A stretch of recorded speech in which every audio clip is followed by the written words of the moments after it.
নমস্কাৰ এই মুহূৰ্তত এটা অত্যন্ত গুৰুত্বপূৰ্ণ খবৰ ঘোষণা কৰা হৈছে উচ্চতৰ মাধ্যমিক চূড়ান্ত বৰ্ষৰ পৰীক্ষাৰ ফলাফল 10:30 লগে লগে চূড়ান্ত বৰ্ষৰ পৰীক্ষাৰ ফলাফল ঘোষণা কৰা হৈছে আৰু 12টাকৈ ৱেবছাইট যোগে এতিয়া পৰীক্ষাৰ ফলাফল উপলব্ধ হৈছে কোন বিভাগত কিমান শতাংশ পৰীক্ষাৰ্থী এতিয়া উত্তীৰ্ণ হৈছে আমি সবিস্তাৰে আপোনালোকক জনাবলৈ চেষ্টা কৰিম ঘোষণা কৰা হল উচ্চতৰ মাধ্যমিক চূড়ান্ত বৰ্ষৰ পৰীক্ষাৰ ফলাফল কলা শাখাত 54755 গৰাকী পৰীক্ষাৰ্থী উত্তীৰ্ণ হৈছে দ্বিতীয় বিভাগত 7981 গৰাকী আৰু তৃতীয় বিভাগত 5000 শিক্ষাৰ্থী উত্তীৰ্ণ হৈছে কলা শাখাত মুঠ উত্তীৰ্ণৰ সংখ্যা হৈছে 1,91,798 গৰাকী অৰ্থাৎ 79.54% হৈছে উত্তীৰ্ণ হাৰ বিজ্ঞান শাখাত উত্তীৰ্ণৰ হাৰ হৈছে 89.79% আৰু বাণিজ্য শাখাত 81.13% হৈছে উত্তীৰ্ণৰ হাৰ কাৰিকৰী শাখাত 74.19% উত্তীৰ্ণৰ হাৰ আৰু কিছু মুহূৰ্তৰ পূৰ্বে উচ্চতৰ মাধ্যমিক চূড়ান্ত বৰ্ষৰ পৰীক্ষাৰ ফলাফল ঘোষণা কৰা হৈছে 10:30 লগে লগে উচ্চতৰ মাধ্যমিক চূড়ান্ত বৰ্ষৰ পৰীক্ষাৰ ফলাফল ঘোষণা হ'ল আৰু 12টাকৈ ৱেবছাইট যোগে এতিয়া পৰীক্ষাৰ ফলাফল উপলব্ধ হৈছে উল্লেখ কৰিব লাগিব যে এইবাৰ উচ্চতৰ মাধ্যমিক চূড়ান্ত বৰ্ষৰ পৰীক্ষাত অৱতীৰ্ণ হৈছিল মুঠ 3,30,744 গৰাকী পৰীক্ষাৰ্থী তাৰ ভিতৰত কলা শাখাত অৱতীৰ্ণ হৈছিল 2,47,865 গৰাকী আৰু বিজ্ঞান শাখাত 61,586 গৰাকী পৰীক্ষাৰ্থী অৱতীৰ্ণ হৈছিল আৰু বাণিজ্য শাখাত অৱতীৰ্ণ হৈছিল 19,806 গৰাকী পৰীক্ষাৰ্থী আৰু 12টাকৈ ৱেবছাইট যোগে এতিয়া 10:30 লগে লগে উচ্চতৰ মাধ্যমিক চূড়ান্ত বৰ্ষৰ পৰীক্ষাৰ ফলাফল উপলব্ধ হৈছে 12টাকৈ ৱেবছাইট যোগে আপোনালোকে উচ্চতৰ মাধ্যমিক চূড়ান্ত বৰ্ষৰ পৰীক্ষাৰ ফলাফল চাব পাৰিব ইতিমধ্যে ফলাফল উপলব্ধ হৈছে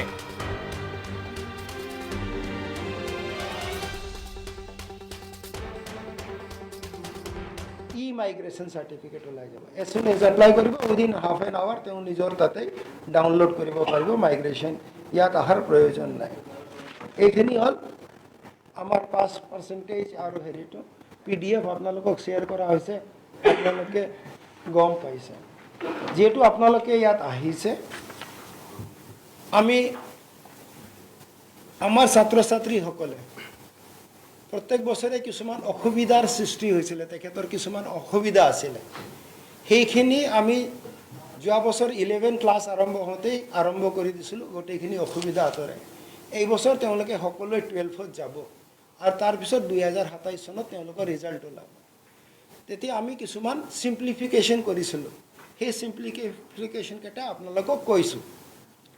এটা আমাৰ আছিল যে যদি কোনোবাই ফেল কৰে কিবা কৰে যদি ৰি এক্সাম দিয়ে ৰি এপিয়াৰ কৰিব পাৰে এক বছৰৰ কাৰণে তেতিয়া তেওঁলোকক ৰেগুলাৰ ক্যান্ডিডেট হিচাপে নধৰে আইপি লিখি দিয়ে এনআইপি লিখি দিয়ে আৰু তেতিয়া তেওঁলোকৰ স্কুলৰ নাম তাত নাথাকাৰ পৰা ছাত্ৰ ছাত্ৰীসকলে কিছু অসুবিধাৰ পায় সেইকাৰণে এই বছৰৰ পৰা মানে নেক্সট ইয়াৰৰ পৰা এই বছৰটো থাকিব 27ৰ পৰীক্ষাৰ ৰিজাল্টত আইপি এনআইপি নাথাকে all students will B A regular student regular কেনেকৈ হ'ব যদি এজন লৰাই বা ছাত্ৰই বা ছাত্ৰীয়ে পাঁচটা বিষয় এতিয়ালৈকে আমাৰ দুটা ব্যৱস্থা আছে পাঁচটা বিষয়তো পৰীক্ষা দিব পাৰে ছয়টা বিষয়তো পৰীক্ষা দিব পাৰে কিন্তু ৰিজাল্টটো পাঁচটাৰ ওপৰত নিৰ্ভৰ কৰি দিয়া হয় এতিয়া আমি এটা সিদ্ধান্ত ললো যে যিবিলাকে পাঁচটা বিষয়ত পৰীক্ষা দিছিলে আৰু এটা বিষয়ত ফেল কৰিছে আৰু যিবিলাকে ছয়টাত দিছিলে আৰু দুটা বিষয়ত ফেল কৰিছে তেওঁলোকে আকৌ ৰিএডমিশন ল'ব নালাগে অহা 27ৰ পৰীক্ষাত তেওঁলোকে ৰেগুলাৰ ক্যান্ডিডেট হিচাপে পৰীক্ষা দিব পাৰিব কিন্তু যদি তেওঁলোকে লগতে বিচাৰে যে মই এই দুটাই নহয় মই আৰু তিনটা পৰীক্ষা দিব বিচাৰো কাৰণ আমি 27ৰ পৰীক্ষাটো স্পেশাল এক্সাম হিচাপে পাতিম দ্যাট মিন্স তেওঁ যদি আগৰ কোনবাটো ভাল কৰিব বিচাৰে হেতুও পৰীক্ষা দিব পাৰিব এটো আগতে ব্যৱস্থা নাছিল এই বছৰ অহা বছৰৰ পৰা সেই ব্যৱস্থাও থাকিব ঠিক সেইদৰে যিবিলাক ছাত্ৰ ছাত্ৰীয়ে বেটাৰমেন্ট দিব বিচাৰে সেইকাৰণে তেওঁলোকেও কমপ্লিট সাবজেক্টৰ বেটাৰমেন্ট দিব পাৰিব এটাও দিব পাৰিব দুটাও দিব পাৰিব তিনিটাও দিব পাৰিব সেইকাৰণে 27ত যেটো আমাৰ পৰীক্ষা হ'ব আগতে তাক আমি কম্পাৰ্টমেন্টাল এক্সাম বুলি কম বা এটা বিষয় দিব পাৰে বুলি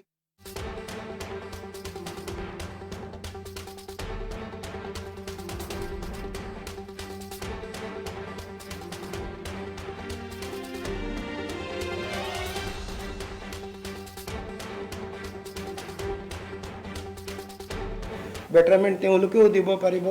যোৱা এই বছৰ যিবিলাকে ফেইল কৰিছে বা ভাল কৰিব বিচাৰে তেওঁলোকেও দিব পাৰিব চ' ডেট এটা ৰেগুলাৰিটি হয় চবেই ৰেগুলাৰ কেণ্ডিডেট হিচাপে থাকিব দুটাতকৈ যদি বেছি বিষয়ত ফেইল কৰে তেতিয়া তেওঁলোকে ৰিএডমিশ্যন ল'ব লাগিব ৰিএডমিশ্যন ল'লে তেওঁলোকে আকৌ পৰীক্ষা দিব পাৰিব ৰিএডমিশ্যনটো এইকাৰণে লাগে যে আমাৰ এতিয়া কেৰিকুলামত বহুত পৰিৱৰ্তন হৈছে টেক্সট বুকো বহুত পৰিৱৰ্তন হৈ আছে ছিষ্টেম বহুত পৰিৱৰ্তন হৈ আছে যদি দুটাতকৈ বেছি ফেইল কৰে তেতিয়াহ'লে তেওঁ সেই ছিষ্টেমৰ লগত খাপ নাখাব গতিকে তেওঁ নিজে ৰিএডমিশ্যন ল'ব লাগিব ৰিএডমিশ্যনৰ কাৰণে এটা পৰ্টেল আমি অহা 2 সপ্তাহৰ ভিতৰতে খুলি দিম জনে জনে ৰিএডমিশ্যন ল'ব বিচাৰে তাতে আমি আৰু এটা বাধ্যবাধকতা নাৰাখোঁ যে তেওঁ যিটো প্ৰতিষ্ঠানত আগতে পঢ়িছিলে সেই প্ৰতিষ্ঠানৰ পৰাই যে ৰিএডমিশ্যন ল'ব লাগিব তেনেকুৱা কোনো বাধ্যবাধকতা নাথাকে তেওঁ যিটো তেওঁ ভাল পায় যে মই এতিয়া ইয়াতে কৰিছিলোঁ বেয়া হৈছে এতিয়া মই গাঁৱত গ'লোঁ গতিকে গাঁৱৰ এখন স্কুলত এডমিশ্যন ল'ব বিচাৰে তাতেও তেওঁ ৰিএডমিশ্যন ল'ব পাৰিব তেনেকুৱা এটা সুবিধা আমি কৰি দিব বিচাৰিছোঁ যাতে আমাৰ ছাত্ৰ ছাত্ৰীসকলে ভাল ফলাফলৰ ফালে আগবাঢ়ি যাব পাৰে ভাল হ'ব পাৰে তাৰ কাৰণে অহা বছৰৰ পৰা সেই ব্যৱস্থাটো থাকিব যেনেকৈ মই কৈছিলোঁ আমি যে হাইস্কুল শিক্ষান্ত পৰীক্ষাত আমি এটা স্কিল চাৰ্টিফিকেট ছেপাৰেটলি দিছোঁ ইতিমধ্যে সকলো ছাত্ৰ ছাত্ৰীয়ে পালে যিসকলে স্কিল ছাবজেক্টত বহিছিলে ঠিক একে ধৰণে হায়াৰ ছেকেণ্ডেৰী পৰীক্ষাতো যিসকলে স্কিল ছাবজেক্টত বহিছিলে তেওঁ ফেইল কৰক বা পাছ কৰক তেওঁৰ যদি স্কিল ছাবজেক্টৰ প্ৰফিচিয়েঞ্চি আছিলে তেতিয়াহ'লে তেওঁ এটা চাৰ্টিফিকেট পাব লগতে মানে দুটা চাৰ্টিফিকেট পাব এটা চাৰ্টিফিকেট কাম মাৰ্কশ্বিট আৰু এটা স্কিল চাৰ্টিফিকেট এই বছৰৰ পাব আগতে আমাৰ এইটো আমি অৱশ্যে 11ত অলৰেডি ডিক্লেয়াৰ কৰিছিলোঁ আগতে আমাৰ অলপ পাছিং মাৰ্কৰ এটা এম্বিগুইটি আছিলে কোনোবা এটা ছাবজেক্ট দিলে 36 পাছ হ'ব লাগিব কোনোবাটো দিলে 37 পাছ হ'ব লাগিব কোনোবাটো 30 হ'লেই পাছ হৈ যায় আমি এইটো গুচাই দিছোঁ এতিয়া সব ছাবজেক্টতে 33% হ'ব ইকুৱেল লাইক দ্য CBSE চ' ডেট কোনো অহা বছৰ অলৰেডি 11ত হৈ গ'ল ক্লাছ 11তে হৈ গ'ল 12ত অহা বছৰ হ'ব চ' ডেট কোনো ছাত্ৰ ছাত্ৰীয়ে CBSE ষ্টেণ্ডাৰ্ড মতে একে ছিষ্টেমত ৰিজাল্টটো পাব 33%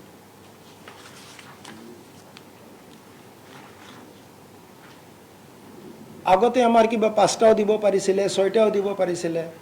তাৰ কাৰণে আমাৰ কিছু ছাত্ৰ ছাত্ৰীয়ে বহুত সমস্যাৰ সন্মুখীন হৈছিলে যেনেকৈ যেতিয়া নীট পৰীক্ষা দিয়ে তেতিয়া বেষ্ট অফ 5 লোৱা যায় আমাৰ যেতিয়া যিজনে 5টা ছাবজেক্ট দিয়ে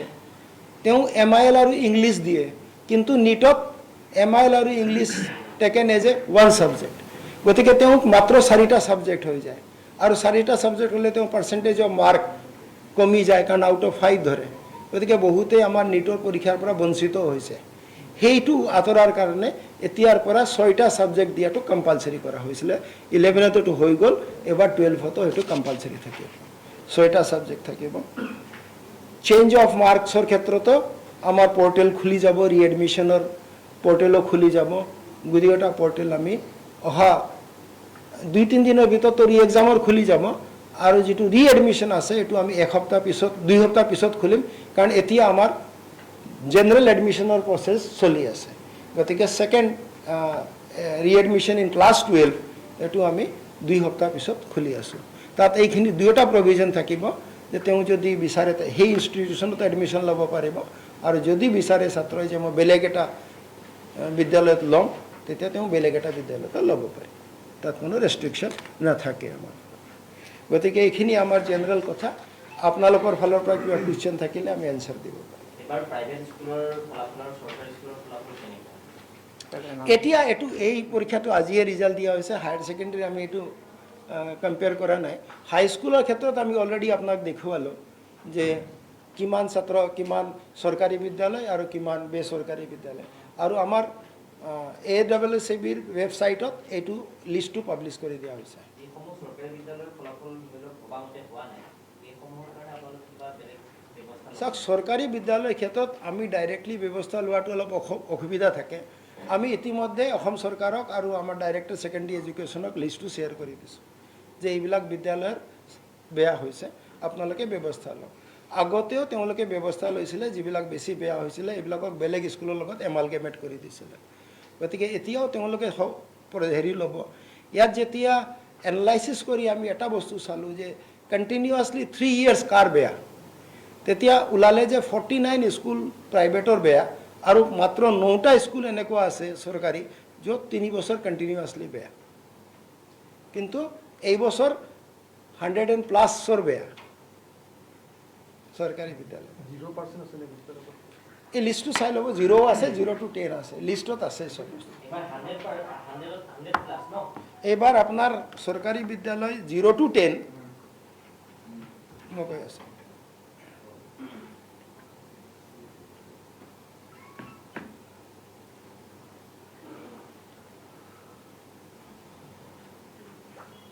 চৰকাৰী বিদ্যালয় 0 to 10 এইবাৰ 102 102 আৰু প্ৰাইভেট 207 HSLC টো এইটো হায়াৰ ছেকেণ্ডাৰী এতিয়াও আমি এনালাইচিছ আমাৰ এনালাইচিছ আৰম্ভ হ'বহে আজিৰ পৰা আৰম্ভ হ'ব কাৰণ ৰিজাল্টটো এতিয়া ওলাইছে প্ৰাইভেটৰ 207 আমাৰ AWSB ডিভিজন 1ৰ ৱেবছাইটত লিষ্টটো দিয়া আছে দুয়োটাই আৰু এনেও আজি আপোনালোকক আমি শ্বেয়াৰ কৰিম এই দুয়োটা হাইস্কুলৰ দুয়োটা আৰু যিটো ভিডিঅ' আমি আপোনালোকক দেখুৱালোঁ এইটো শ্বেয়াৰ কৰি আছোঁ অনুৰোধ এটাই যে আমাৰ অভিভাৱকসকলক আমি সজাগ কৰিবৰ হওক তেওঁলোকে সজাগ হওক পেৰেণ্টছ সজাগ হওক ভাল বিদ্যালয়ত নামটো লিখক ছাত্ৰ ছাত্ৰী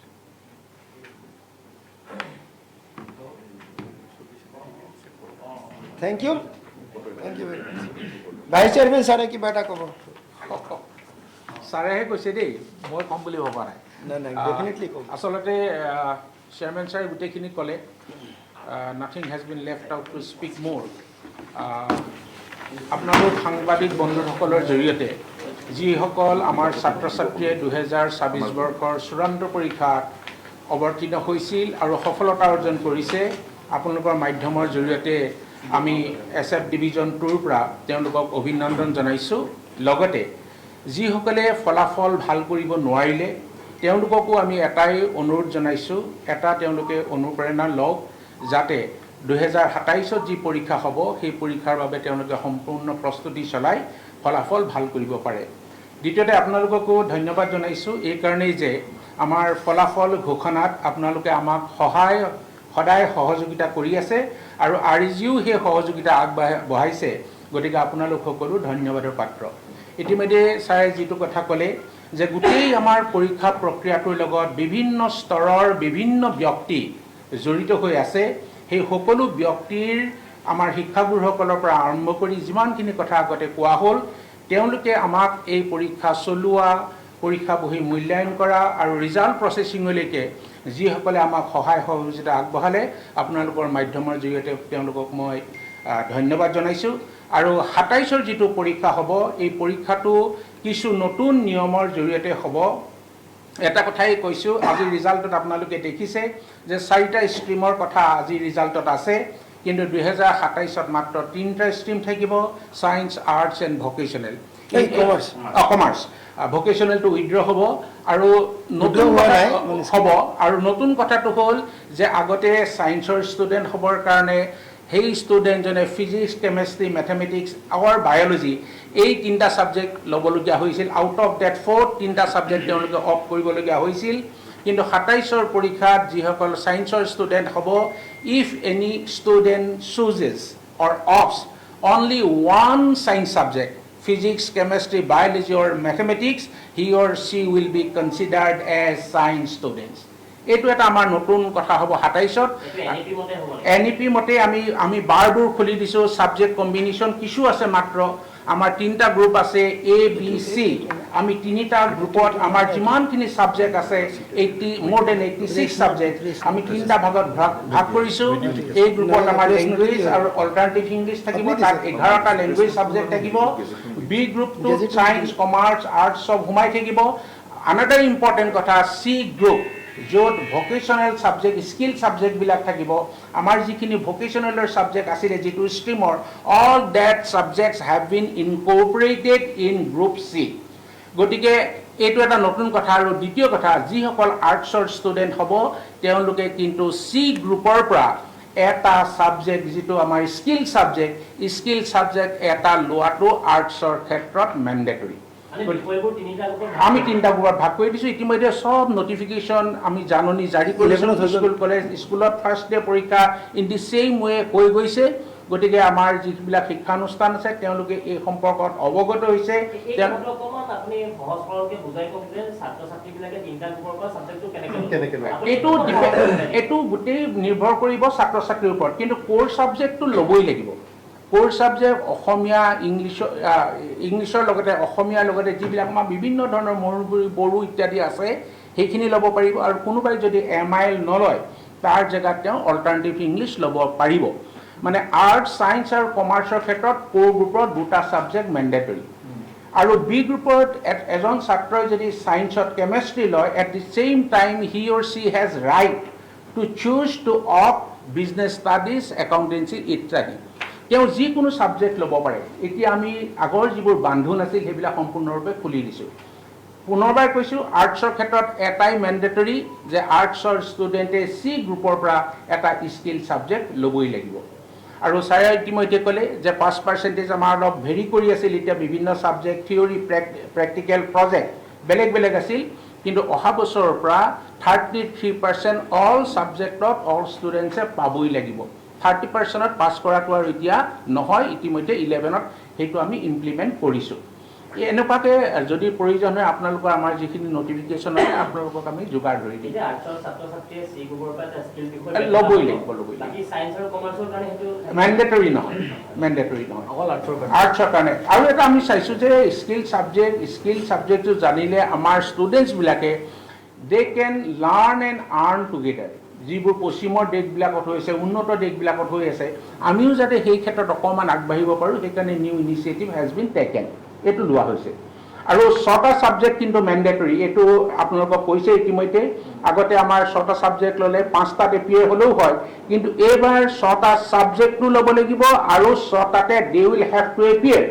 বাট কিন্তু পাছ কৰাৰ ক্ষেত্ৰত আমি আউট অফ ডেট যদি 6টাত 5টাত তেওঁলোকে পাছ কৰে, ইনক্লুডিং যি 2টা আমাৰ কোৰ ছাবজেক্ট 5টাত পাছ কৰিলেও কিন্তু হ'ব। Result will be out of 5। In addition to date first year আমাৰ এনভাইৰনমেণ্টেল ছায়েন্স এটা আছে, যিটো ইণ্টাৰনেল এছেছমেণ্ট হ'ব, কলেজত হ'ব এডন ছাবজেক্ট। আৰু নতুন এটা ছাবজেক্ট আমি ক্লাছ 12ত কৰিছোঁ, it will be the 7th subject, 7 নম্বৰৰ ছাবজেক্ট। এইটো হ'ব জেনেৰেল ষ্টাডিজ। ইতিমধ্যে ADRE পৰীক্ষা ছাৰে পাতিছে লাখ ষ্টুডেণ্টৰ। ফ্ৰম দেট এক্সপিৰিয়েঞ্চ এইটো কথা আমি উপনীত হৈছোঁ যে আমাৰ ল'ৰা ছোৱালীক এই জেনেৰেল ষ্টাডিজৰ কিছুমান জ্ঞান দিবৰ কাৰণে এই জেনেৰেল ষ্টাডিজ যিটো বিষয় সেই বিষয়টো ইণ্ট্ৰডিউচ কৰা হৈছে। আৰু from time to time very often আমি জেনেৰেল ষ্টাডিজৰ কিতাপখন কিন্তু চেঞ্জ কৰি থাকিম, যাতে আমাৰ যিবোৰ contemporary knowledge, contemporary society, contemporary পলিটিক্সৰ লগত যাতে আমাৰ ল'ৰা ছোৱালী যিমানখিনি জ্ঞান সেই জ্ঞানখিনি যাতে তেওঁলোকে লাভ কৰিব পাৰে। সেইটো বাধ্যতামূলক, but it will be internal assessment. The examination will be conducted by the respective institution. চবৰে কাৰণে বাধ্যতামূলক। সেইটো হ'ব 7 নম্বৰ আৰু it will be the grading process. ভাল লাগিলে আপোনালোকক লগ পাই। একচুৱেলি কি আছে যে আমাৰ কেইটামান এক্সপিৰিয়েঞ্চৰ পৰা আমি গোটেই কামখিনি কৰিছোঁ। আপোনাক যেনেকৈ ক'লে যে আৰ্টছত এটা কম্পালচৰি স্কিল ছাবজেক্ট কোৱা হৈছে, ছায়েন্স আৰু কমাৰ্চত কোৱা হয়। ছায়েন্স আৰু কমাৰ্চত স্কিল ল'ব পাৰে, কিন্তু itself science and commerce is a skill, যিটো আপোনালোকে দেখিছে ৰিজাল্টত। আৰ্টছত হ'লে এটা স্কিল লাগে। জেনেৰেল ষ্টাডিজ পেপাৰটো এইকাৰণে কৰা হৈছে যে আমাৰ ছাত্ৰ ছাত্ৰীসকলে যেতিয়া আমি ADRE পৰীক্ষাটো চালোঁ, বেলেগ পৰীক্ষাটো চালোঁ, যে তেওঁলোকে অলপ কম্পিটিটিভ এক্সামৰ কাৰণে প্ৰিপেয়াৰ হৈ নাথাকে।